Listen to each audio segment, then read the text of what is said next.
Assalamualaikum warahmatullahi wabarakatuh. Bismillahirrahmanirrahim. Alhamdulillahirabbil alamin. Alhamdulillahilladzi hadana li hadza wa ma kunna linahtadiya laula an hadanallah. Asyhadu an la ilaha illallah wahdahu la syarikalah wa asyhadu anna Muhammadan abduhu wa rasuluh la nabiyya ba'dah. Allahumma shalli ala sayyidina Muhammad wa ala ali sayyidina Muhammad. Sobat semuanya, kali ini saya akan mulai pembahasan kitab fikih, kitab Fathul Mu'in. Kitab Fathul Mu'in ini merupakan kitab syarah ya, atau kitab penjelas dari kitab Qurratul Ain atau nama lengkapnya Qurratul Aini bi Muhimmatid Dain yang ditulis oleh Ahmad Zainuddin bin Abdul Aziz Al-Ma'bari Al-Maribari Al-Fanani. Di kitab ini tertulis ya, ulama tersebut penulisnya yaitu Ahmad Zainuddin Al-Ma'bari ini Asy-Syafi'i, artinya bermadzhab Syafi'i. Min ulama'il qarnil asyiril hijri. Dan merupakan ulama dari abad ke-10 Hijriah. Kitab ini terbitan Darul Hasm, Beirut, Lebanon, tahun 2004 ya. Jadi masih relatif baru ya. Tahun 2004 Masehi atau 1424 Hijriah. Berbeda dengan kitab-kitab kuning klasik ya, terbitan tahun lama, yang biasanya masih Arab gundul, belum ada karokatnya. Kalau kitab ini sudah ada karokatnya ya, seperti ini, karena ini terbitan tahun yang relatif baru ya, di atas tahun 2000. Jadi ini sudah ada karokatnya, Fathah Kasroh Dhammah tulisannya ini, jadi lebih mudah untuk dibaca. Baik, saya akan memulai pembahasan kitab Fathul Mu'in ini secara urut ya, dari bab awal, yaitu dimulai dengan bab sholat. Saya akan membacakan bahasan dalam kitab Fathul Mu'in ini secara urut, dimulai dengan bab sholat. Jadi kitab ini diawali dengan pembahasan tentang sholat. Babus sholati. Bab atau bagian yang berkenaan dengan sholat. Hiya, adapun sholat tersebut ya, syar'an, secara syara' atau pengertian secara syara', aqwalun, yaitu ucapan, wa af'alun, dan perbuatan, makhsusatun, yang spesifik ya, atau tertentu, muftatahatun, yang dibuka atau diawali, bit takbir, dengan takbir, atau yang dinamakan takbiratul ikhram. Muhtatamatun, yang ditutup atau diakhiri, bit taslimi, dengan salam.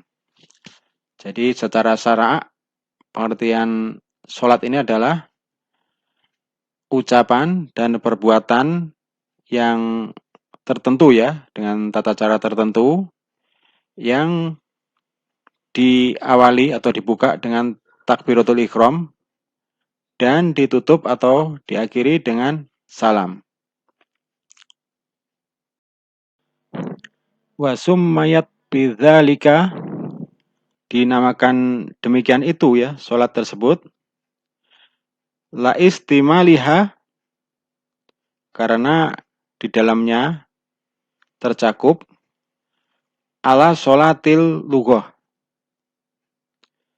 satu pengertian sholat secara bahasa. Wahia, adapun pengertian sholat secara lughah tadi ya, secara bahasa, ad-du'a, dinamakan dengan doa. Jadi pengertian sholat tadi secara syarak adalah apa tadi? Perkataan dan perbuatan yang tertentu diawali dengan bacaan takbiratul ihram dan diakhiri dengan salam. Kemudian pengertian menurut bahasa atau lughah, sholat ini dinamakan juga dengan doa ya. Wal mafrudhatu, dan yang difardukan atau diwajibkan ya atas sholat tersebut, al-aniyatu, kepada orang per orang secara individual, khamsun, berjumlah 5, fi kulli yaumin, dalam setiap hari, walailah, dan setiap malam ya. Jadi diwajibkan mengerjakan sholat tersebut kepada setiap orang ya, fardul ain ya, kewajiban secara individual, berjumlah 5 atau 5 kali setiap hari dan setiap malam. Maklumatun, dan telah termaklumatkan ya, atau telah diketahui secara umum bahwa sholat tersebut minad dini, bagian dari ajaran agama ya, bagian dari agama Islam, bid darurati, secara pasti ya, sudah tentu gitu ya. Artinya bahwa kewajiban sholat 5 waktu tersebut telah diketahui secara pasti bagian dari agama ini. Fayakfuru, maka akan menjadi kafir ya, akan dihukumi kafir,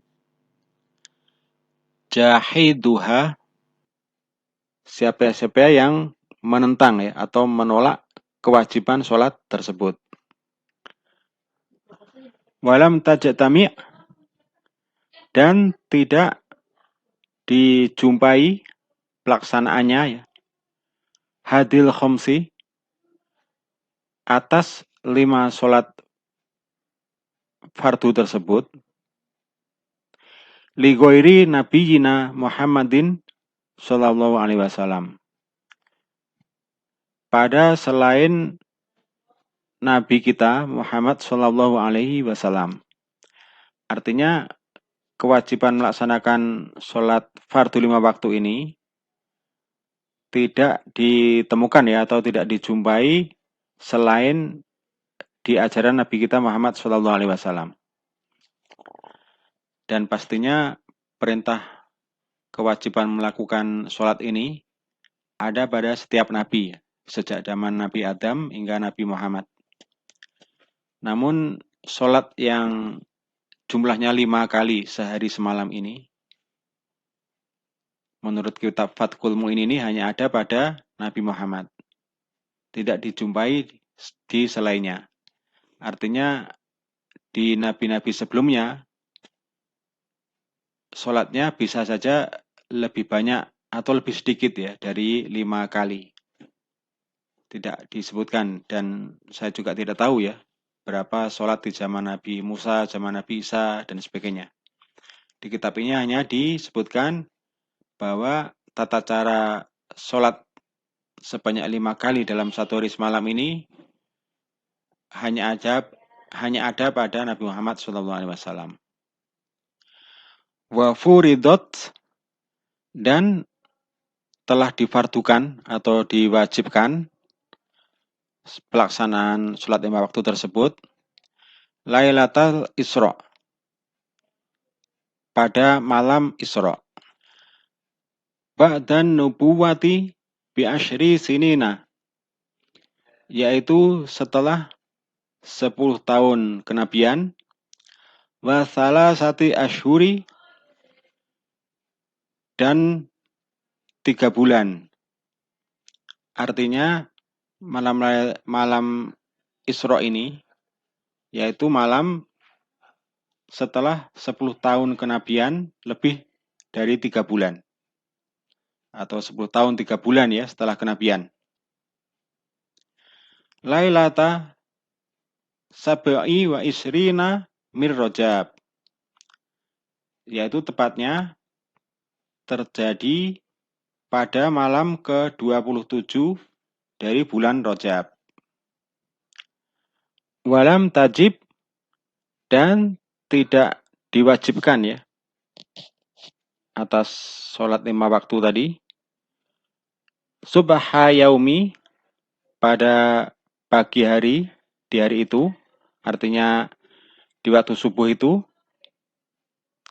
Tilka lailah, pada malam itu.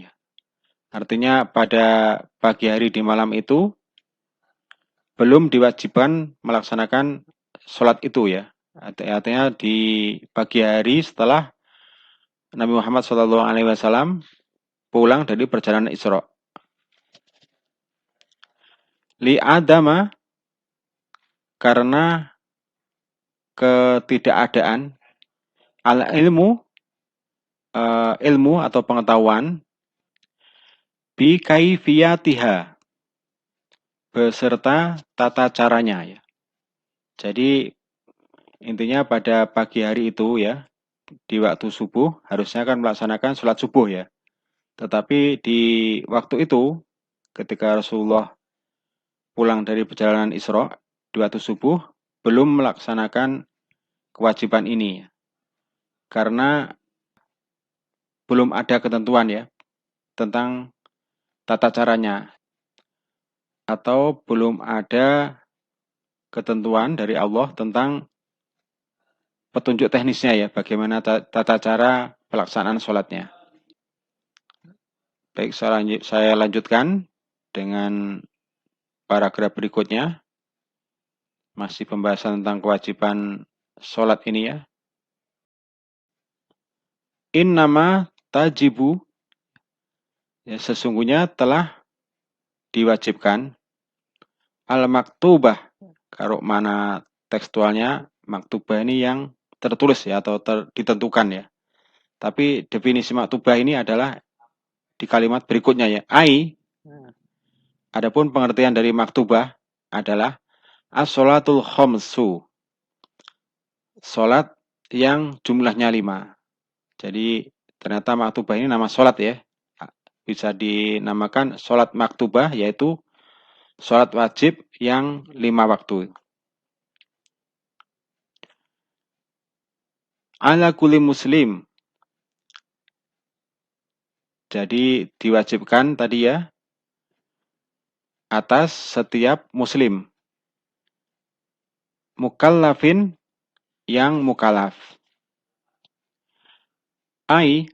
Adapun pengertian dari kalimat sebelumnya tadi ya, rujuknya mukallaf. Artinya pengertian dari mukallaf ini adalah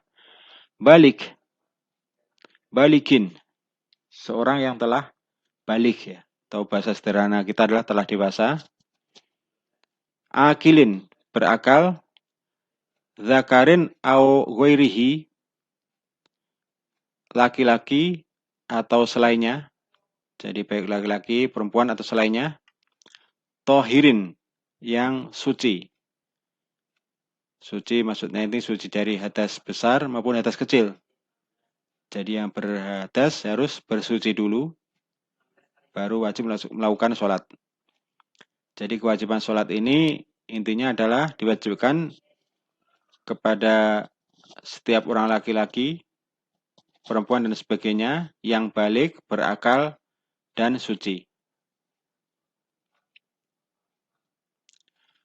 Fala tajibu, dan tidak diwajibkan ala, terhadap kafirin asliyin, yaitu kafir yang asli. Artinya memang sejak awal orang itu kafir ya, orang itu tidak bukan orang Islam, tidak ada kewajiban sholat berarti.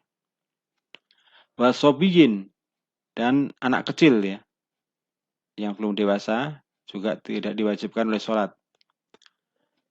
Wa majnun, dan orang gila ya, orang yang tidak berakal sehat juga tidak diwajibkan sholat.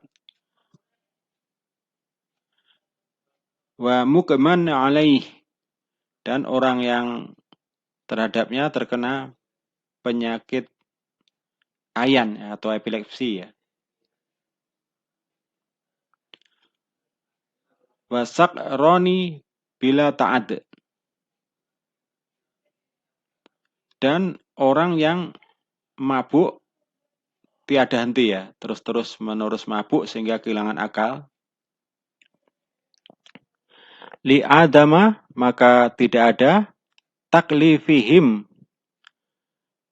kewajiban atau tanggung jawab yang harus diemban oleh mereka itu ya. Artinya kepada mereka itu tidak wajib untuk sholat ya. Jadi kepada siapa tadi? Kepada ini ya, orang kafir yang asli, kemudian anak kecil, orang gila, orang yang sakit ayan, dan orang yang mabuk tiada henti ya, selama belum sadar tentunya. Jadi tidak ada atau belum ada kewajiban mengerjakan sholat. Wala ala, dan terhadap haidhin, para wanita yang sedang haid atau datang bulan. Wa nufasa'a, dan masih atau sedang mengalami nifas. Li adama, maka tidaklah mereka itu sihatiha, sah melaksanakan sholat, minhuma, atas keduanya. Kedua itu adalah kedua golongan wanita tadi ya, yaitu yang haid dan nifas. Maka sholatnya tidak sah kalau dia melakukan sholat ketika sedang haid maupun nifas. Jadi tidak ada kewajiban melaksanakan sholat. Wala qada'a alaihim, dan kepada mereka tadi tidak wajib mengqadha sholatnya. Jadi kepada wanita yang haid dan nifas itu tidak wajib melakukan sholat dan tidak wajib mengqadha sholat yang ditinggalkan selama dia mengalami haid atau nifas tadi. Bal tajibu, tetapi tetap wajib ya, ala terhadap murtadun, orang yang keluar dari Islam. Tadi bedanya kalau dia sejak awal memang bukan Islam atau kafir asli, tidak wajib sholat. Tetapi kalau dia murtad, tetap ada kewajiban untuk sholat ya. Tentunya wajib untuk masuk Islam kembali, dan selama itu dia tetap wajib untuk sholat. Artinya kalau dia tidak sholat ya berdosa ya selama dia murtad. Wa muta'addun bisukrin, dan orang yang tak terkendali ya karena mabuk. Jadi kalau dia nanti sadar gak mabuk, maka wajib sholat ya. Jadi selama dia mabuk tetap dihitung kewajiban dia untuk melakukan sholat. Artinya ya dia tetap berdosa nanti. Kalau dia sadar ya harus bertaubat. Demikian sobat semuanya, bab pertama dalam pembahasan sholat ini, yaitu kewajiban melakukan sholat lima waktu kepada setiap muslim yang mukalaf. Intinya demikian ya, yaitu yang balik, berakal, baik laki-laki, perempuan, dan sebagainya, yang suci. Adapun untuk yang selain definisi tadi, tidak wajib sholat, yaitu yang orang tidak beriman, kafir, kemudian orang gila, orang tidak berakal ya, atau hilang akal karena penyakit ayan atau epilepsi, kemudian yang tidak sadar terus-menerus ya, atau mabuk tiada henti terus-menerus. Kemudian kepada para wanita yang haid dan nifas. Namun kepada orang yang murtad atau yang hilang akalnya tidak terus-menerus, dia tetap berkewajiban melaksanakan sholat. Demikian yang bisa saya sampaikan. Adapun bahasan bab sholat yang baru saya bacakan tadi dalam kitab Fathul Mu'in ini merujuk pada hadis Imam Bukhari nomor 1952, kemudian hadis Imam Muslim nomor 1147, hadis Abu Dawud nomor 2400 dan 3311, dan kitab Musnad Ahmad nomor 23.880.